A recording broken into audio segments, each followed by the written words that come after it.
ขับซ้ำเหนือน้ำท่วมเขตเสียงขวางขับห้องโดยทันเวียงพรประพันธ์โดยอาจารย์บุญตา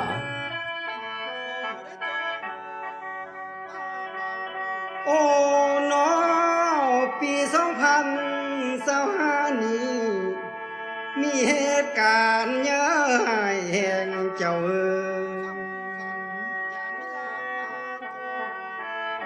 อยู่ทุกเมือง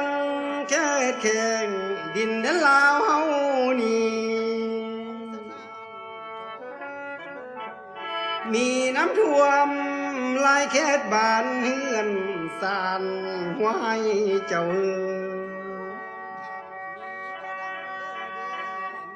ซ้ำสิ้นไหลไปตามน้ำสุดแสนซ้ำป้วนเนื้อเทดี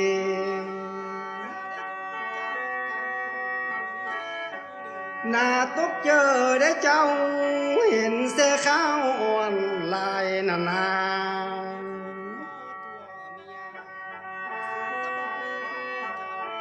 ทุ่งนากลายเป็นดอนมีก้อนหินเต็มล้น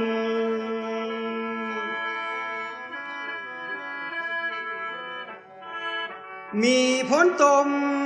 สูงส้นผลเป็นโคนสายเป็นเป้าเจ้าน่าสงสารแต่เจ้าภาษาสวังลาทมเทดี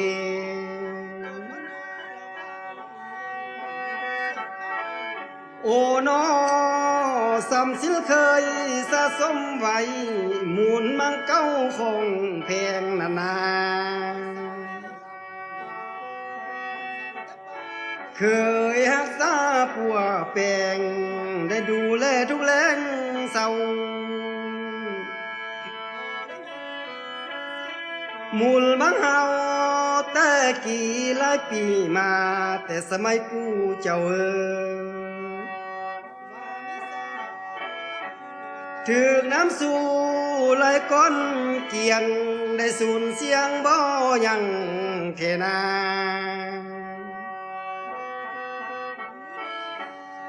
โอ้นอทั้งเสียงควางแค่กำแดนทิลเมืองคำเมานา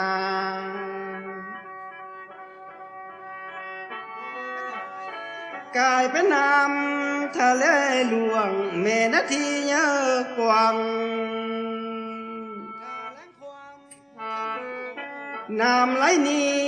บ่เหลือขางยังจักย่างเจ้านี่แต่ต้นหางลาเสื้อข้าเหนือแม่นลุ่มคิงเทนาบ่เหลือสิ่งใดแท้ยินแต่เสียงคนให้และทุ่มเท้าเจ้าปวงภาษา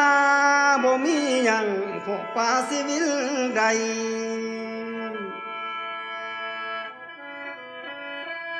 งัวคอยไหล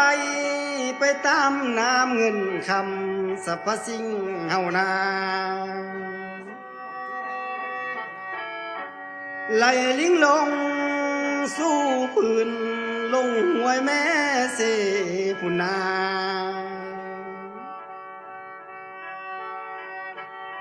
สงสารเด้พี่น้องทางท้องที่เข้มเนินเฮานา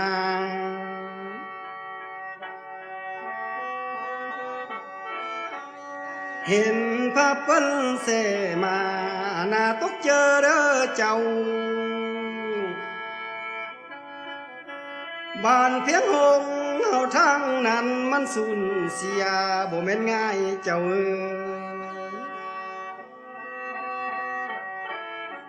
เฮือนสานหายจมน้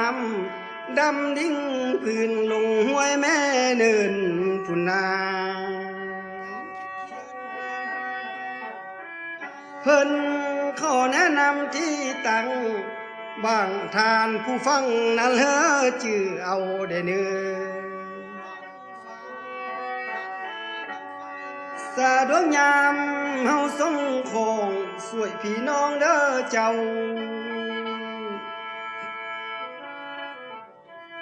เมืองน้องแหนเพิ่นเบาแข้งเสียงควางเฮาคือบอนนั่นเด้อมีภาษาเดือนหอนย้อนน้ำท่วมทุ่มนองนานาโอ้น้อยังหลายเขตพี่น้องทางท้องถิ่นลงกังเฮานา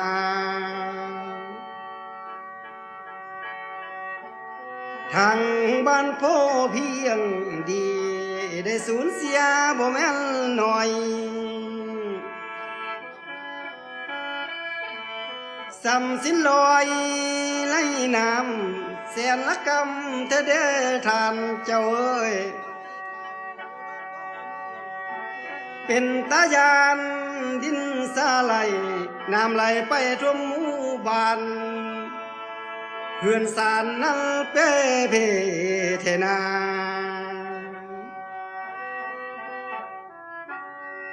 ส่งสารเดพี่น้องน้ำตานองนาลิ้นไหลเจ้าเอ้ยได้สูญเสียเฮือนไปได้ไหลลงโตนาเวทนาแท้เจ้าโมลำสงสารเทเดทานขอผ่านวิกฤตนี้มีชีวิตปลอดภัยเทเนือวันนี้กันน้ำตาบ่ได้ได้เห็นภาพสะเทือนขวัญเจ้าเห็นพี่น้องประสมภัยได้ตนแต่เจ้าธรรมสารเขาเจอหายอันตรายเหียมุทนามันลงโทนมนุษย์นี้ป่านนี้นั้นบ่มีเทนา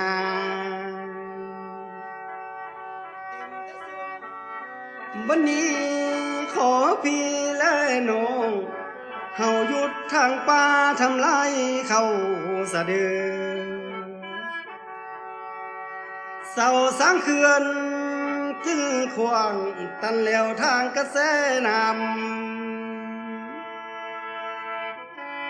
ธรรมสารเฮาเตือนแล้วแนวเดือควรจื้อเจ้าอย่าพาพื้นดื้อดานย่านต่อหน้ายิ่งแห่งเทใดขอเสิญนางเพื่อนแผ่งเจ้าเอ้ยผู้มีจินอันกู้สนเฮานาคนที่มีนำเจอมีเมตตาเด้อเจ้าน้ำเจ้าเฮาลายลือน้อยโทเดือบ่ว่าดอกนาฝากเป็นยาสวยเมื่อเจอนั้นพี่และน้องยังได้ตื้มแห่งเทนา